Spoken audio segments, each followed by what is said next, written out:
မင်္ဂလာပါ Special Entertainment မှာကြိုဆိုပါတယ်ဒီခါမှာတော့ထိုင်းနိုင်ငံရဲ့ Play ရတနာလို့တင်စားခေါ်ဝေါ်ကြတဲ့ဖူးခက်ကျွန်းကျောင်းကိုဝေမျှချင်ပါတယ်ဖူးခက်ကျွန်းဟာကမ္ဘာလေးခီးသောတွေကြားမှာရေပန်းအစားဆုံးကမ်းခြေဒေသတစ်ခုဖြစ်ပါတယ်ဖူးခက်ကျွန်းဟာထိုင်းနိုင်ငံရဲ့အကြီးဆုံးကျွန်းလည်းဖြစ်ပါတယ်အဒမန်ပင်လယ်အတွင်းမှာတည်ရှိပါတယ်ဖူးခက်ကျွန်းဟာအပူပိုင်းမုတ်တုံရာသီဥတုရှိပြီးလည်ပတ်ဖို့အကောင်းဆုံးချိန်ကတော့နိုဝင်ဘာလမှဧပြီလထိဖြစ်ပါတယ်။ကျွန်းမှာဇွန်လကနေအောက်တိုဘာလထိကတော့မိုးများတတ်ပါတယ်။ဖူးခက်ကျွန်းမှာအလွန်စိတ်လှုပ်ရှားစရာကောင်းတဲ့ကမ်းခြေပေါင်းများစွာရှိပါတယ်။ဖန်ထုံကမ်းခြေမှာလူစည်ကားဆုံးနဲ့ညဘက်ပန်းပင်စရာအပေါ်အများဆုံးနေရာဖြစ်ပါတယ်။ကတ္တနဲ့ခရွန်ကမ်းခြေမှာမိသားစုတွေနဲ့အေးအေးဆေးဆေးနန်းနန်းနေချင်သူတွေသိတော်ပါတယ်။ရဝိုင်းနဲ့နိုင်ဟွန်မှာဒေသခံတွေပိုများပြီးလှပတဲ့ရှုခင်းတွေကြောင့်နာမည်ကြီးပါတယ်။ဖူးခက်ကိုရောက်ရင်မဖြစ်မနေသွားသင့်တဲ့နေရာတွေကတော့ရှေးဟောင်းပေါ်တူဂီစတိုင်အဆောက်အအုံတွေကော်ဖီဆိုင်တွေနဲ့ဓာတ်ပုံရိုက်လို့ကောင်းမယ့်နေရာလေးတွေလည်းဖြစ်ပါတယ်။တောင်ကုန်းပေါ်မှာတည်ရှိတဲ့ကြီးမားတဲ့ဗုဒ္ဓရုပ်ဝတ်တော်ကြီးဟာ45မီတာမြင့်ပြီးဖူးခက်ကျွန်းတစ်လုံးကိုမျက်စိတစ်စုံမြင်တွေ့နိုင်ပါတယ်။ဝါချလွန်ဘုရားကျောင်းဟာဖူးခက်မှာအကြီးဆုံးနဲ့အထူးများထားဆုံးဗုဒ္ဓဘာသာဘုရားကျောင်းဖြစ်ပါတယ်။ပရွန်တက်ဂိတ်မှာနေဝင်စီးစာကြည့်ဖို့အတွက်အလှဆုံးနေရာတစ်ခုလည်းဖြစ်ပါတယ်။ဖူးခက်ဟာအစားအသောက်အတွက်လည်းနာမည်ကြီးပါတယ်။ပင်လယ်စာလက်စတဲ့ပုဇွန်ကနားနဲ့ငါးတွေကိုနေရာအနှံ့မှာရရှိနိုင်ပါတယ်။ဖူးခက်ရိုးရာအစားအစာဟာတစ်ယောက်တည်းထိုက်ရည်ချင်းမှုရောရှက်နေတဲ့အတွက်ဟောက်ကင်ခေါက်ဆွဲနဲ့ခနွန်ဂျိန်းတို့ကိုမြည်ဆန်းကြည့်သင့်ပါတယ်။ဖူးခက်ကျွန်းဟာလေယာဉ်နဲ့တိုက်ရိုက်သွားလို့ရသလိုဘန်ကောက်ကနေကားနဲ့လည်း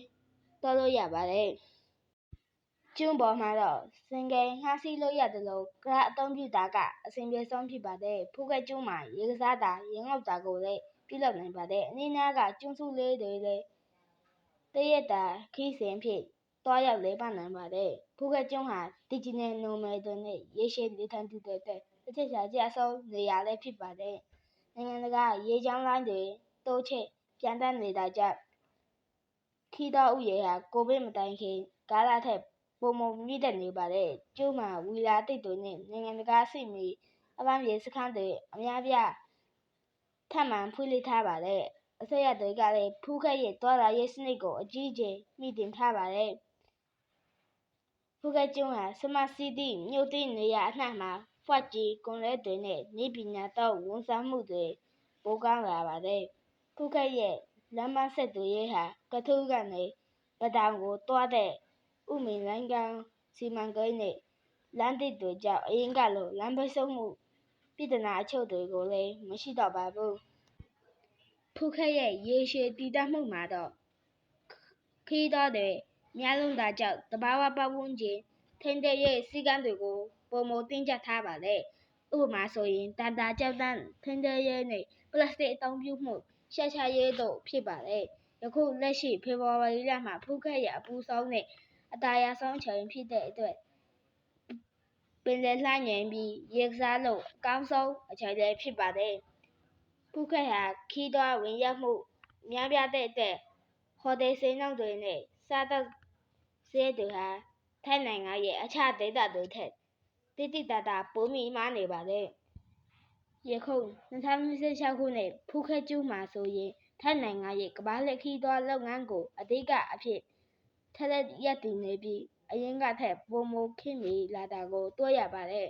။ထိုင်းနိုင်ငံရဲ့ပလဲရတနာလို့တင်စားကြတဲ့ဖူးခက်ကျွန်းဟာကမ္ဘာကျော်တန်းကြွေသူဌေးတွေနာမည်ကြီးအနုပညာရှင်တွေနဲ့စီးပွားရေးလုပ်ငန်းရှင်ကြီးတွေရဲ့အကြိုက်ဆုံးအပန်းဖြေစခန်းတစ်ခုဖြစ်ပါတယ်။အထူးသဖြင့်ဖူးခက်မှာရှိတဲ့အထရာလက်စရီဝီလာလို့ခေါ်တဲ့အလွန်အမင်းစိန်ခံနိုင်တဲ့စံအိမ်ကြီးတွေဟာကမ္ဘာအဆင့်အတန်းမီတည်ဆောက်ထားပါတယ်။ဖူးခက်ကစိန်ခံစံအိမ်အများစုဟာကျွန်းရဲ့အနောက်ဘက်ကမ်းရိုးတန်းကကမ်မရာလိုနေရာမျိုးတွေမှာတည်ရှိပါတယ်။ပင်လယ်လှဟာဆိုရင်ကမ်းပါးရံတွေပေါ်မှာဆောက်လုပ်ထားပြီးအဒမန်ပင်လယ်ကိုမြင်ကွင်းကျယ်ကြည့်ရှုနိုင်ပါတယ် တန့်ကျေတထဲတွေအတွက်အဓိကဖြစ်တဲ့ကိုယ်ပိုင်လွတ်လပ်ခွင့်နဲ့အမြင့်ဆုံးလုံခြုံရေးစနစ်တွေလည်းပါဝင်ပါတယ်